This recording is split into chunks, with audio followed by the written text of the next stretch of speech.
Hey guys, this video is going to be an introduction to swing high and swing low points, and what I want to accomplish with this video is to teach you how to better pick out swing high and low points. And the best way I've figured out to do this is going to be just visually, and to go through a few examples, and then let's apply what I teach to a live chart.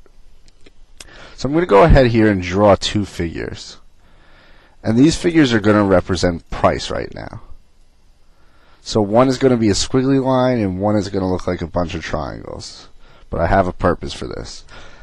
Okay, so basically what we look for and what a swing high point is a point or an area such as this where price comes up, tops out, and eventually comes down. And when price has completed this arc, or this what I will refer to as a peak, that is when we have a swing high. And this is going to be vice versa for a swing low. When price comes down and forms this valley and it moves away, that's a swing low. So essentially a swing high is when you have price reaches a top point or a peak and it has lower price on both sides of it. So price is lower on both sides of that high point. And for a low, you have price at a low point and price is higher on both sides. So if you look at this first one, we have a swing high, a swing low, and so forth. Finally, we get to the end of this chart where price has once again begun to come up, but we do not yet know if this is going to be a swing high or a swing or if it's just going to continue going straight up. So if price continues to go straight up, we have not made a swing high.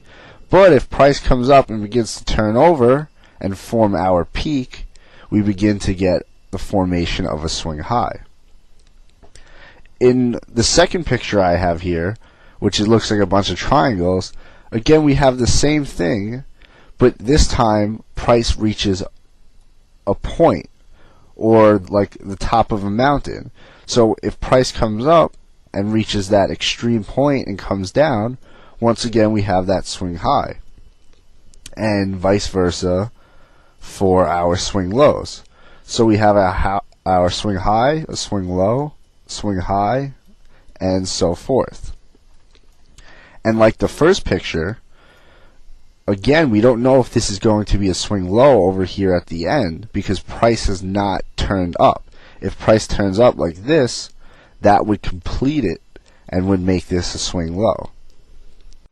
So what I want to do here is apply these concepts that we learned visually through these drawings to an actual chart. So let's go ahead and pull up a chart.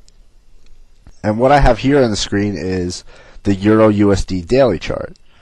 So all I'm going to do here is exactly what we did previously, and that is to apply those concepts of finding peaks and valleys within price. So let's say we started right here. If we look, price formed this top here, and it would look something like this. So that would be comparable to this chart, this drawing I was showing you in the beginning. So price came up here, formed this peak before falling off. So when price falls down like this, we have now completed this peak. So that is our swing high point, which is the same here as it is here. Then price came down and has now come back up again, forming this valley point. So when price finally finishes this up here, we have our swing low.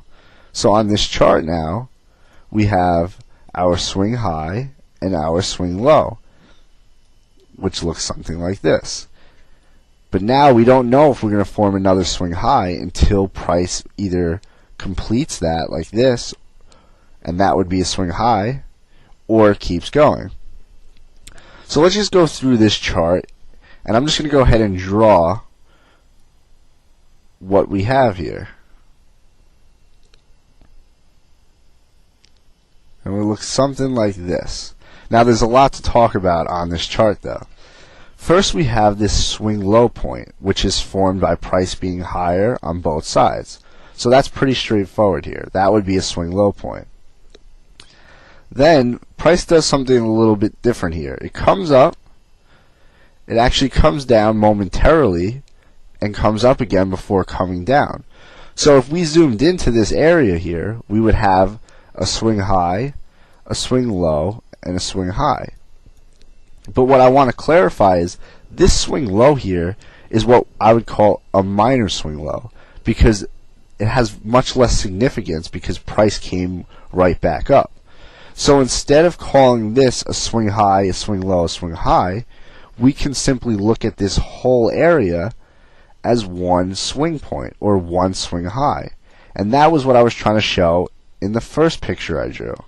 Sometimes these swing points would be areas such as this, instead of a single point like this, which would be comparable to this chart.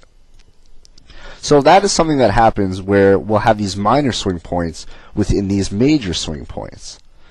So then if you look again, price came up here and made another one of those minor swing low points before continuing on. So let's go over a little bit more what I mean by minor and major swing points. So I'm going to go and zoom out to the monthly chart, excuse me. So right now we're on the monthly chart. And this is what we can see price did. Price formed a swing high up here, came down, formed a swing low, formed another swing high here, over here. Price then came down, stalled for a little bit before forming this swing low. We came up, we formed this swing high, and then we formed this swing low before being where we are now. So visually our chart looks something like this. So we have our swing high points and low points the same as this chart. But what I want to focus on is where we are now. So this is where we are now. Price is going straight up. So on the monthly chart, we don't see any of the swing charts that we might see on the daily chart.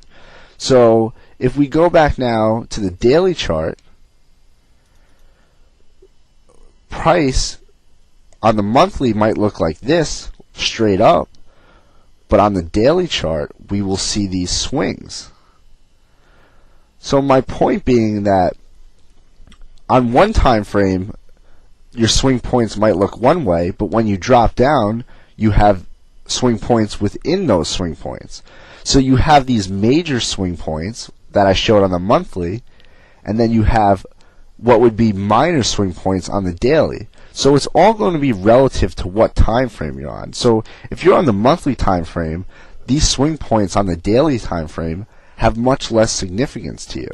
And if we're on the daily time frame, the swing points, say on the hour chart, have much less significance. So basically what price is doing is price is moving in these waves. So right now for the euro, price is moving up like this, and then within this wave up will be smaller waves up and down, or smaller swing highs and swing lows. So basically this first video was just to give you a little bit of an introduction to swing high and swing low points, and on the next video I will show how we apply Fibonacci retracement to these swing points.